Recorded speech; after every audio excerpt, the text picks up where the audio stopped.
Hello, hello, bonjour tout le monde, en tout cas j'espère que vous allez très bien. Bienvenue sur ma chaîne, je me présente, je m'appelle Cindy et sur ma chaîne nous parlons de l'identité en Christ, de la destinée, de la psychologie de l'enfant. Alors si tu estimes que ce sont des thèmes qui te parlent, je t'invite à t'abonner et à ne pas oublier d'activer la cloche de notification pour ne pas manquer mes prochaines vidéos. Alors sans plus tarder, passons dans le vif du sujet. Alors aujourd'hui, dans cette vidéo, je souhaite parler d'une thématique, voilà, c'est le manque de respect. Le manque de respect qui est toléré par les femmes elles-mêmes. Donc, en quelque sorte, je vais essayer de vous énumérer certains éléments qui fait en sorte que les hommes, voilà, ne vous respectent pas. Le premier élément, c'est le concubinage. Oui, on va parler de ça aujourd'hui. Je sais qu'aujourd'hui, les choses un peu tacites, les choses qui sont un peu tabous, on a un peu de mal à dénoncer cela. Mais particulièrement dans cette vidéo, je vais le faire. Voilà. Donc, celles qui sont aptes à m'écouter, prenez place. Maintenant, les commentaires haineux, voilà, les discours, les clashs, etc. Non, franchement, si cette vidéo ne vous intéresse pas, ou du moins si vous n'allez pas aimer ce que je vais dire, continuez simplement votre chemin. Donc voilà. Pour revenir à ce que je disais, nous allons parler de concubinage. Pour moi, je pense que c'est le premier élément qui fait en sorte qu'on ne vous respecte pas. Vous savez, moi j'ai appris de mon jeune âge que toute chose que l'on acquiert de manière facile, sans avoir payé le prix, on ne le valorise pas. Je vais vous expliquer, je vais vous donner une petite anecdote.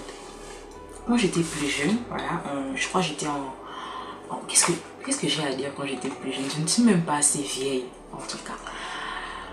J'étais en classe de première, voilà, première terminale. Et les vacances, comme je suis gabonaise, voilà, d'origine, j'avais parfois du mal à trouver les petits jobs des vacances. Et mais en amont, voilà, en arrière, je partais souvent travailler dans le salon de ma belle-sœur.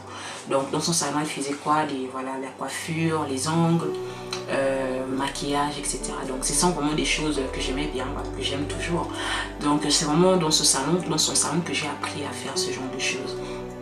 Et quand je suis arrivée en classe de en première terminale, voilà, je me souviens plus de la classe dans laquelle je me trouvais.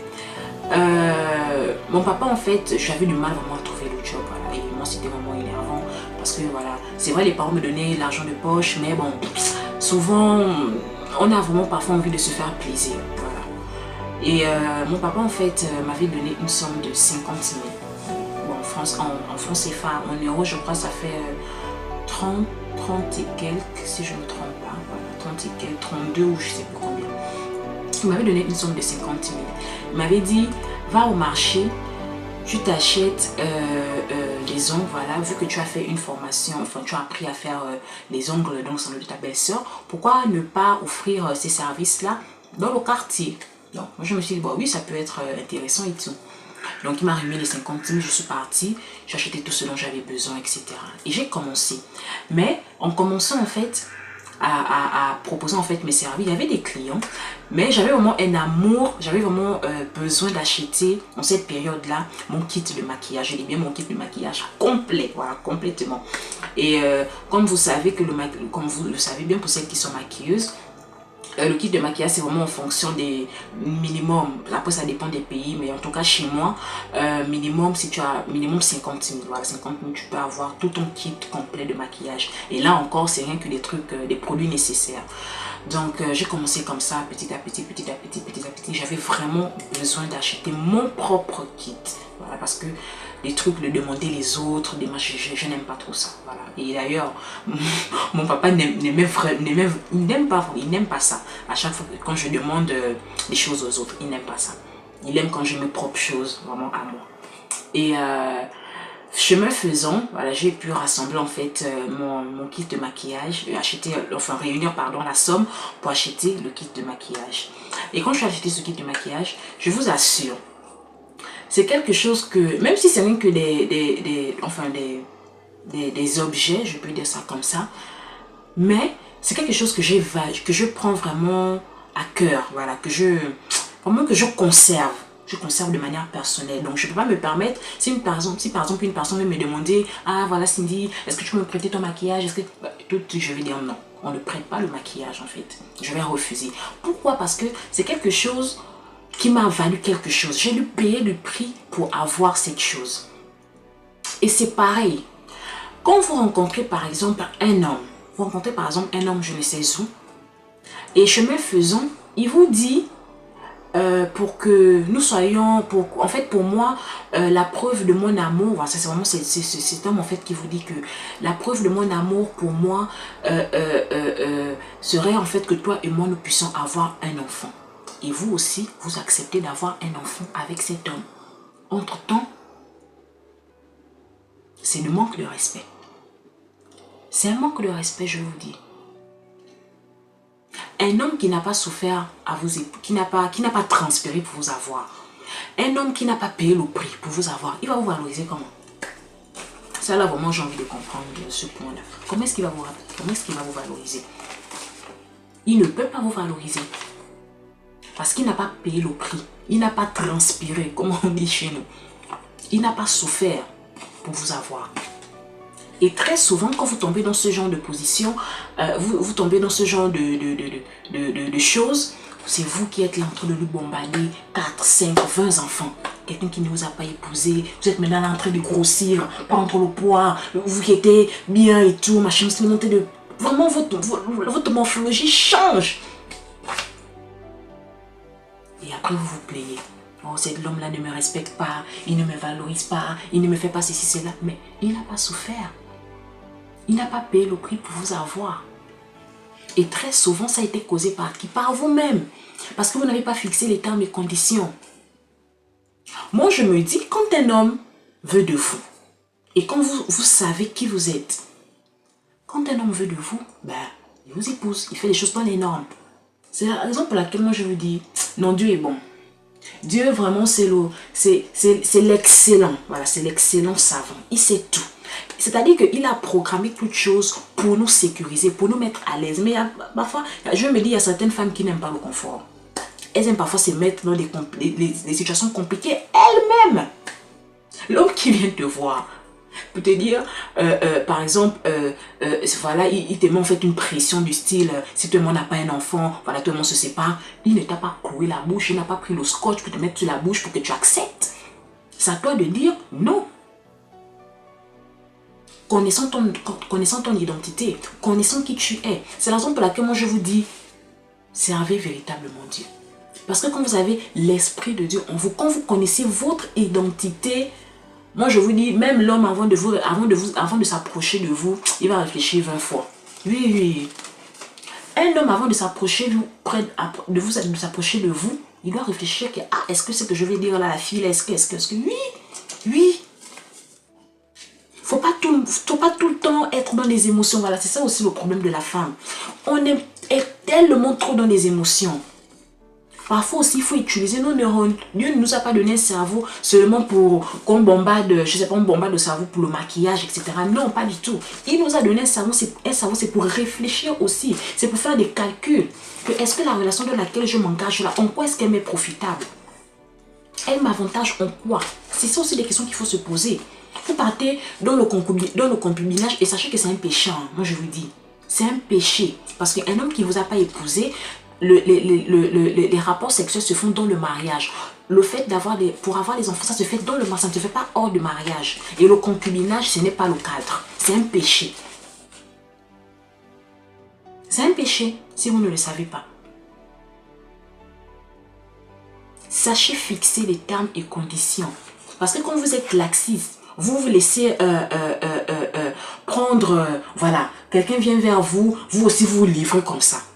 Sachez que il ne va pas vous prendre au sérieux. Il ne va pas vous valoriser. Et après, c'est qui perd? C'est vous. Qui perd? C'est vous. Si vous avez des grands rêves, vous avez des ambitions, vous allez en fait vous réduire à... Est-ce que vous allez vous réduire vraiment à ce niveau-là? Réfléchissez un peu, asseyez-vous un peu vous-même. Qu'est-ce que je veux véritablement dans ma vie?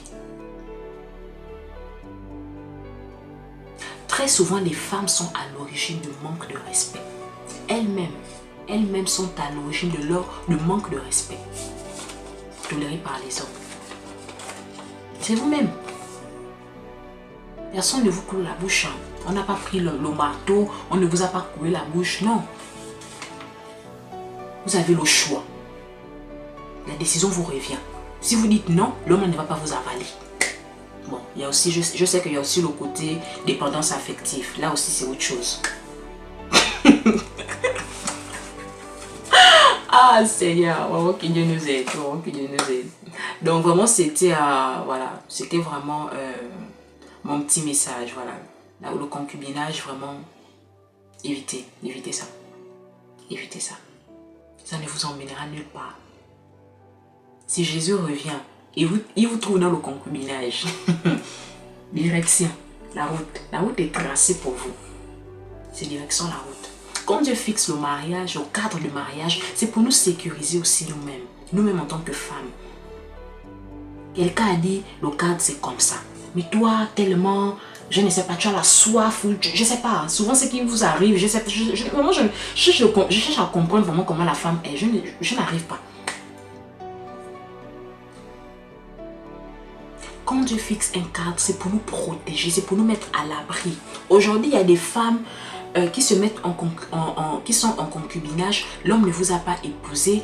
Et si par exemple cet homme, je ne le souhaite pas, il arrive quelque chose, comment est-ce que vous faites? Vous faites comment pour vous en sortir avec vos enfants? Vous faites comment? Ça, vraiment, j'ai envie de savoir. Comment est-ce que vous allez faire? Vous voyez un peu? Donc, quand Dieu dit des choses, ce n'est pas pour nous punir, ou bien c'est pas pour nous faire du mal, c'est pas parce que, voilà, il veut nous voir souffrir. Non, c'est pour nous protéger d'abord nous-mêmes. C'est pour nous protéger. Mais il y a beaucoup de femmes qui ne comprennent pas ça. Vraiment, le but dans cette vidéo-là, c'est vraiment de faire en sorte que vous puissiez comprendre. Comprenez ça. Un homme qui ne vous a pas épousé ne va pas vous valoriser. Il va vous traiter comme moins que rien. Oui, ça il faut le dire. Il ne va pas vous respecter. Parce que quand on souffre pour avoir quelque chose, on valorise cette chose. Parce qu'on sait qu'on a payé un prix pour l'avoir. Mais très souvent, nous-mêmes les femmes, nous sommes à l'origine de du fait qu'on ne nous respecte pas. Oui, nous sommes à l'origine de ça. Donc vraiment faites attention. Faites attention. Quand un homme vient vers vous, pour, voilà, il veut faire des avances, il veut construire quelque chose avec vous. S'il vous dit déjà que non, voilà, je vais avoir un enfant avec toi, etc. Patati patata, pour moi, ça signifie que je t'aime. Je suis désolée, ce n'est pas de l'amour, c'est la sorcellerie. Il ne vous aime pas. Parce que quand on aime, on veut voir l'autre réussir. Quand on aime, on n'est pas écrit, on n'est pas égoïste. Et ça, pour cette thématique-là, je ferai une autre vidéo. Je vais rester vraiment biblique. Je vais vraiment vous expliquer ce que j'ai compris en s'appuyant vraiment en prenant appui vraiment sur la Bible. Quand un homme veut de vous, il ne cherche pas à satisfaire d'abord ses besoins. Non. Quand on aime, on veut voir l'autre réussir. On fait les choses dans les normes. On fait les choses bien. Voilà. On fait des choses en telle que nous deux, vraiment nous puissions vraiment bénéficier. Dans le sens positif, bien sûr. On ne fait pas les choses façon. Non. Donc voilà. C'était vraiment mon petit message du jour. Essayez dans le but vraiment d'attirer votre attention. Sachez qui vous êtes. Prenez vraiment des fermes résolutions par rapport à ce que vous voulez et à ce que vous voulez vraiment obtenir dans la vie, en termes de relations, en termes de famille. C'est important. Le concubinage, pour moi, c'est vraiment à proscrire. C'est vraiment à proscrire. Donc voilà. J'espère vraiment que cette vidéo vous aura plu. Voilà, si vous avez le retour de des suggestions, n'hésitez vraiment pas à les faire dans les commentaires. Et nous, on se dit à très bientôt pour une prochaine vidéo.